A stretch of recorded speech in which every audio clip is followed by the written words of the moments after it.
Capítulo 8. La sociedad. Párrafo primero. La sociedad dividida en clases es un absurdo. Dios uno, creador universal, no tiene principio, es eterno. Los hombres son sus hijos y él su herencia. Esta cláusula, primera del testamento de Abraham, es bastante, sin más filosofías, para anular todas las clases que se han hecho en la tierra por los supremáticos, que están representados en otra cláusula del mismo documento, que dice, y como dan placer a la carne, lo toman los hombres que son de carne y no ven a Adán, que parece ángel. Y en otro lugar del mismo testamento, dice allí a Abraham, y mis hijos, negro de hollín, ¿qué demonios llamáis? Enseñan a los hombres de la carne, que son mis hijos,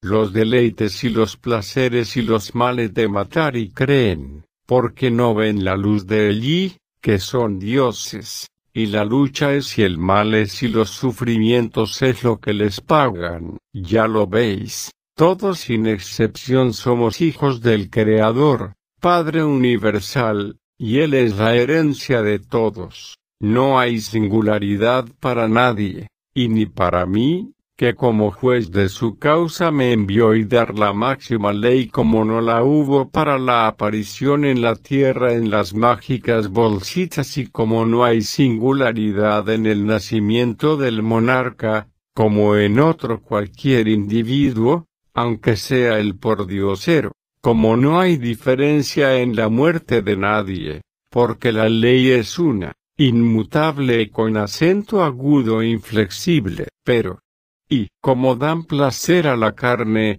los toman los hombres que son de carne y no ven a Adán, que parece ángel, así es que, los que dan placer, los encastillados de la sociedad, son los supremáticos de las religiones, porque ya hemos probado que sólo viven de y para la materia, que es la carne, y los que les siguen y los que por ellos son investidos, son como ellos hijos y esclavos de la carne y son los únicos demonios que ha habido y no de los infiernos que no existen, sino en la tierra, como lo afirma él mismo allí por el Espíritu que habló a Abraham, cuando dice y mis hijos, negros de hollín ¿qué demonios llamáis? Enseñan a los hombres de la carne, que son mis hijos, los deleites y los placeres y los males de matar y creen que son dioses,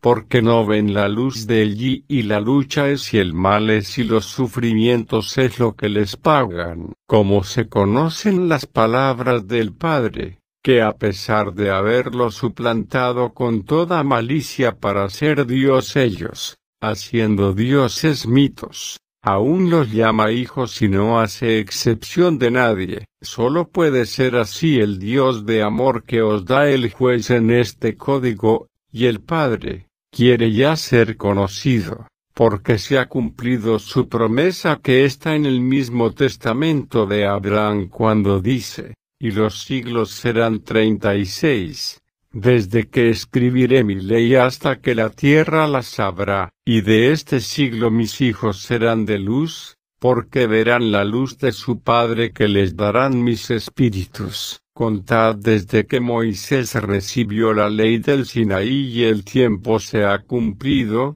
vino el Espíritu de verdad y con él el juez de vivos y muertos y todos los espíritus de Padre, y, por lo tanto, dieron la luz de la verdad y ya en la tierra no tiene cabida la tiniebla, que es el hollín del alma de que habla el Padre. Esto justifica el juicio final, celebrado y la expulsión de la tierra de los malos trabajadores. Y ya que sabéis que estáis sentenciados y que con el paso de 3 generaciones el amor será la ley en la tierra y por él la felicidad de la humanidad, porque todos se reconocerán con el título único y verdadero que existe, hermano, pero esto no podría ser sin la comuna, en la que todos son iguales en derechos y obligaciones. en trabajo y usufructo. Voy, por esto, a estudiar un momento sobre la actual sociedad, a fin de que podáis ganaros continuar en la tierra cultivando las flores y sazonando los frutos como expertos jardineros. De lo contrario, iréis al bosque que es tierra más dura, donde los sufrimientos os enseñarán a cultivar flores que, al fin, den fruto sazonado. Por de pronto, saber que la sociedad, tal cual está constituida, es contraria a la voluntad del Creador porque es opuesta a sus divinas e inmutables leyes, y que, por la maldad de los hombres, la ley de igualdad ha sido desconocida, ultrajada y hasta borrada de las conciencias. Y como el Padre no se deja burlar y sus hijos han de cumplir su voluntad, se ha dejado sentir con todo su peso en la ley de justicia, haciendo que cuantas veces delinquen vuelvan a la tierra y sufran las consecuencias de sus faltas anteriores, haciéndoles ver antes en el espacio sus faltas y el medio de corregirlas. El Espíritu ve claro en su archivo, si está en la luz, y no ve claro, si su orgullo le ciega. En el primer caso, viene decidido a la lucha en el trabajo. En el segundo, viene ciego y más se cegará en cuanto se encierre en la materia. Pero a estos últimos, generalmente, les es impuesta la reencarnación, para que el ejemplo de los luchadores, de los trabajadores, los despierte. Los primeros son sabios y trabajadores de voluntad y meditaron, según su propósito, en las hoy llamadas clases obreras que comprenden desde el labriego hasta el hombre de ciencia con todas las artes, las industrias y el comercio. Los segundos vienen en odio y despecho y componen siempre las clases parásitas y quieren vivir la vida de la materia, vida animal, vida de predominio. Son los que ponen el desconcierto, por la religión, las leyes opresoras, el fanatismo de religión y de la patria y son, en fin, los acaparadores de todo lo material y jamás se satisfacen, porque la concupiscencia se les despierta cada vez más, en castigo a su destemplanza y desmedida. Estos son sabios en el vicio, la maldad y son los que han hecho las clases y las razas, pero son absolutamente ignorantes en las leyes divinas y naturales y hasta en las mismas de la materia. Aunque es su único Dios,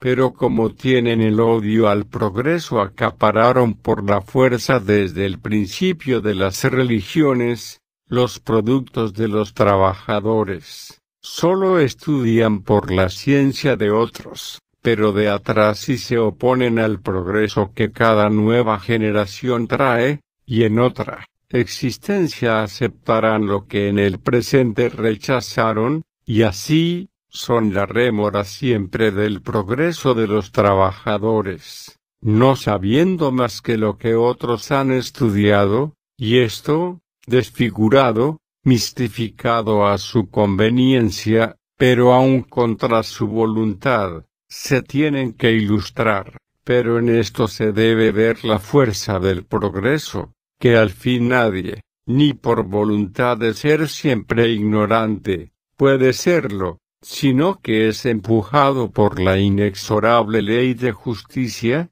que al fin triunfa y será sabio. Pero han causado gravísimos prejuicios a sus semejantes, a los trabajadores de voluntad, y cuando al fin estos son mayoría, se impone la ley de amor, que es la de los trabajadores y llega la liquidación de cuentas y cada uno debe saldar las suyas y acatar la voluntad de la mayoría, sin coartar en lo más mínimo, la libertad de acción ni su voluntad, y este momento llegó y la liquidación fue en el juicio final, contenido en el testamento de Abraham y anunciado por Jesús, con el advenimiento del Espíritu de verdad. Aquí los supremáticos y esas mal llamadas clases privilegiadas, altas o aristocráticas, que al fin, con honrosas excepciones son autócratas y desnaturalizados,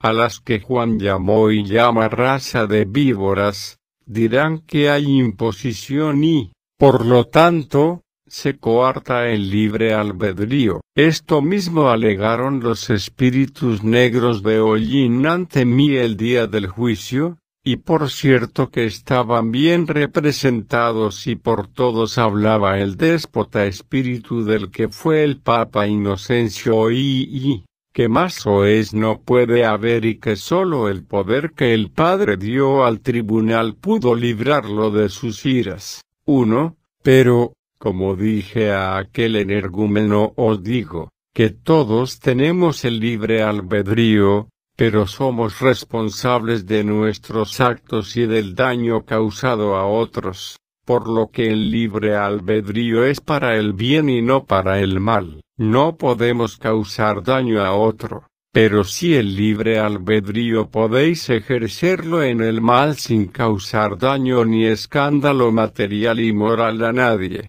Solo seréis responsables por vuestro retraso, pero sabed que eso es más difícil que hacer pasar un camello por el ojo de una aguja de bordar en seda, hablando materialmente, pues no habéis de interpretar esto como lo habéis interpretado en el dicho de Jesús, y si esto es tan difícil que llegue a lo imposible, así es el libre albedrío en el mal sin ocasionar daño moral o material a sus semejantes. Como se ha llegado a dividir la humanidad en clases, lo hemos estudiado en su causa, que no es más que religión, de la cual los poderes públicos civiles son feudos conscientes o inconscientemente. Probé que no existe familia en amor y de esta afirmación resulta la nueva afirmación de que no existe sociedad, porque no puede existir formada por elementos heterogéneos y que están en pugna unos individuos con otros, porque no hay igualdad, y porque no hay igualdad, no puede haber unidad, no habiendo unidad, no puede haber justicia. Y no habiendo justicia, no puede haber amor. Solo en la unidad de pensamiento, de miras, de justicia y de obras puede existir sociedad, y como no existe ninguna de estas cualidades indispensables para que haya sociedad constituida, la sociedad no existe, solo existe la supremacía, la fuerza bruta, la falsedad, el engaño y la injusticia, y por esto es nuestro mundo una jaula de fieras donde se destrozan las unas a las otras y donde se devora al que quiere domesticarlas. Como pasó a Juan y Jesús y muchos otros antes y después de ellos, la sociedad de hoy es menos fiera que antes, porque los domadores son mucho más, pues son todos los que protestan del atropello, pero las fieras son más indomables, por traidoras, se encastillan y a mansalva dan el zarpazo siempre que tienen ocasión amparados en falsas leyes amasadas con la sangre de los corderos sacrificados. Pero los pastores del rebaño descarriado por esos lobos eclesiásticos y civiles, y, mejor dicho, eclesiásticos solo, porque casi todos los civiles, desde el juez hasta el jefe de Estado y el monarca, son feudos del poder eclesiástico, o como se dice, jesuita de levita. Afortunadamente, como estos sufren de cuando en cuando un arañazo de la fiera iglesia y algún palo o pedrada del pastor o pastores que vienen a recoger el rebaño descarriado, que son los obreros, estos están ya sin saber con quién quedarse, porque los supremáticos les humillan y les cobran, pero temen llegar al obrero, porque saben que lo han ofendido demasiado, aunque van admitiendo en las leyes alguno que otro artículo ante la imposición de la unidad del obrero y éste se calla un momento, cuyo momento es aprovechado por el lobo y comete un atropello de justicia y se queda con toda la ley para él. El obrero protesta, se levanta en huelga, pero se le engaña con falsas promesas y se le pone en pugna con el patrón a quien se le elevaron los derechos de producción y no puede satisfacer la justa petición del trabajador. Y si consiguió un pequeño aumento, él eleva el alquiler de la habitación, el precio del pan, la carne y todos los artículos de primera necesidad, hacer imposible la vida y quitarle los céntimos que consiguió en su protesta. De todo esto se refrotan criminalmente las manos de satisfacción. Primero, la Iglesia que no perdona la renta que le exige al Estado por haberlo hecho Estado y corromperlo y subyugarlo. Segundo, el Estado con todos sus corifeos y pensionados. Y tercero, la plutocracia o clases elevadas, tres clases absolutamente parásitas y derrochadoras del trabajo del obrero, que se nutren de sangre, porque sangre es el sudor del trabajador, y lo miran con desprecio sin darle entrada en los conciliábulos, que no otra cosa pueden llamarse los palacios de las leyes,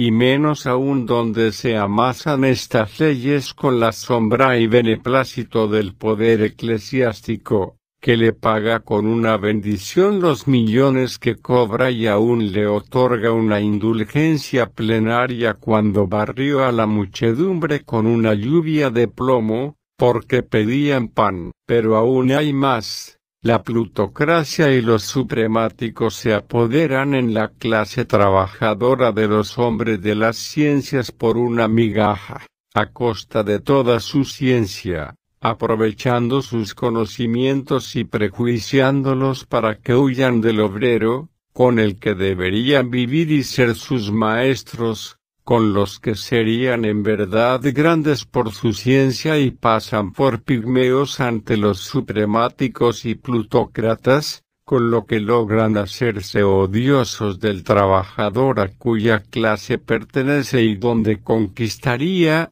seguramente, el título honorífico de maestro, teniendo en su mano en todo momento la fuerza del obrero, que es inexpugnable con una dirección lógica, y el hombre de ciencia sería lógico fuera del prejuicio y la imposición de la plutocracia, con cuyo yugo no sale el hombre de ciencia de un hombre mediocre y siempre discutido con sus mismos fundamentos, y el obrero lo mira displicente y lo cuenta entre sus enemigos, siendo así que debería ser su maestro y juntos triunfarían del despotismo que subyuga a todos y en vez de pedir un artículo en la ley que a regañadientes se les concede, para al momento crear otro que anula en su eficacia al concedido, cuando unidos el trabajo y la ciencia, sería la ciencia y el obrero el que impusiera leyes acertadas sin odio,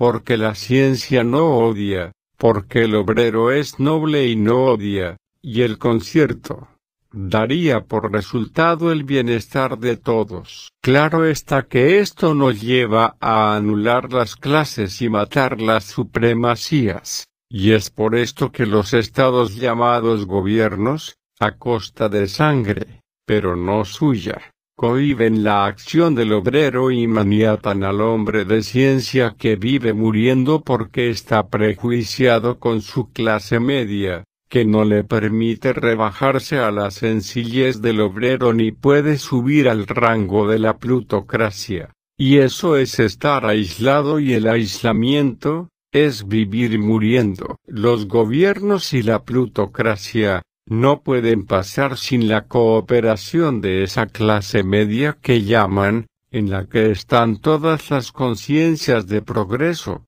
y los ganan con una migaja de su banquete, con un empleo, tal vez a uno entre 100.000, y se aprovecha su conciencia para anularlo a él mismo, puesto que se anula y se fraguan leyes contra la clase a que pertenece, y si éste se mostrase invulnerable, la intriga caerá sobre él y se le envuelve en un proceso, de cuyo delito fue máquina inconsciente y ya es inhabilitado el hombre con su misma conciencia. De esto tenemos muchos ejemplos y es bien merecido, porque la ciencia, bien cultivada, engendra virtud, y la ciencia y la virtud, ejercida en la mayoría que es el obrero, es la fuerza moral y material y el hombre de ciencia sería virtuoso y fuerte, el que hoy no es ni lo uno ni lo otro por su culpa,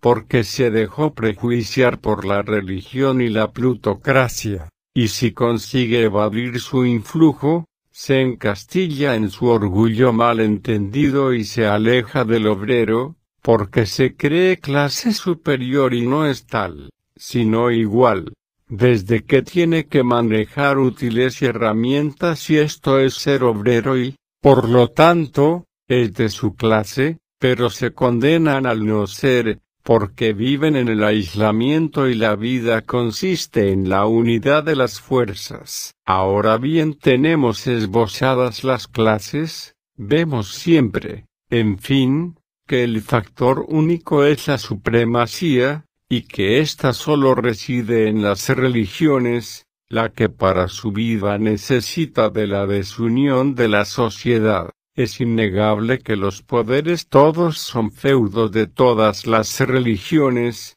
cualquiera que sea la del Estado. Forzoso es confesar que, aun dentro de esas mismas clases, hay miles de clases, tanto en la religión como en el Estado y la plutocracia, y que dentro de esas mismas clases reina un odio a muerte, una envidia implacable, que se hieren y se aniquilan, teniendo por norma la hipocresía más cobarde e infame, pues sólo están unidos en un solo hecho, el del dominio de la clase inferior en fortuna, no en títulos, por lo que resulta que la riqueza, o la apariencia de riqueza por el despilfarro, es el respetado entre esas clases, no importando que sea adquirida esa riqueza aunque sea del comercio de carne humana en los prostíbulos, como se podrían citar algunos casos, muchos, de secuestros y no pocos por el robo. A toda esta clase se le llama altas clases, y ellas son las que dominan por culpa de la que llaman clase media, que ya he dicho que la componen los hombres de ciencia, de cuyas clases altas son ellos mismos víctimas porque, prejuiciados, se odian y se vituperan entre ellos mismos y condenan a las ciencias a un fin, para el que no las han traído los espíritus de luz. Hay otro modo de triunfar la supremacía, y es la división del partido que bajo un ideal se forman, si es de ideas antirreligiosas, como de necesidades que sean las ideas de progreso. Lo primero es excomulgado por las religiones, aunque todos ellos sean religiosos. Luego, los poderes feudos de la religión, los reprimen y procuran ganar a los más moderados. Y ya tiene aquel partido dos partidos, derecha e izquierda, y rara vez están conformes con un mismo acuerdo, y en esas dos divisiones habrá pronto tantas como prohombres y se esteriliza la acción del principio. En esta política de división tiene sus armas la supremacía y la plutocracia para su triunfo, porque, de niños, prejuició la conciencia con el error y el odio y gravita sobre los hombres como pesada losa que sólo un sacudimiento brusco y de esfuerzo supremo podrá derribar y descargar a la conciencia para ver su error. De aquí que la sociedad, como hoy está constituida, no sea sociedad, y origina, necesariamente, todos los males que atrás quedan enumerados y de que sólo es causante la religión, que en realidad de verdad es el solo estado que existe divorciado de toda la humanidad consciente, porque en su principio, en su medio y en su fin, es irracional, inmoral y criminal, porque no tiene por Dios al Dios de amor. Por tanto, no existe sociedad y hay que hacerla. Para ello, doy la ley de amor con el régimen santo de la comuna, donde no hay grandes ni pequeños, ricos ni pobres, y en la que la ley le da el plebiscito para todos sin excepción y la vida es en unidad y amor, y se habrán acabado las miserias y los delitos. Termino este párrafo diciendo que no ha existido ni existe sociedad y que no podrá nunca existir con la supremacía religiosa ni con la plutocracia en los gobiernos, y que, siendo este el pecado original del mal de los hombres, queda decretado en los consejos del Padre la eliminación de las clases con sus causas originarias, y, por lo tanto, la sociedad perniciosa, debiendo, la humanidad, acatar este código del Padre, que estará en plenitud de su imperio, con el paso de 3 generaciones que quedan sentenciadas en justicia de amor. 1. Léase 24 de marzo de -1912 en la Filosofía Universal.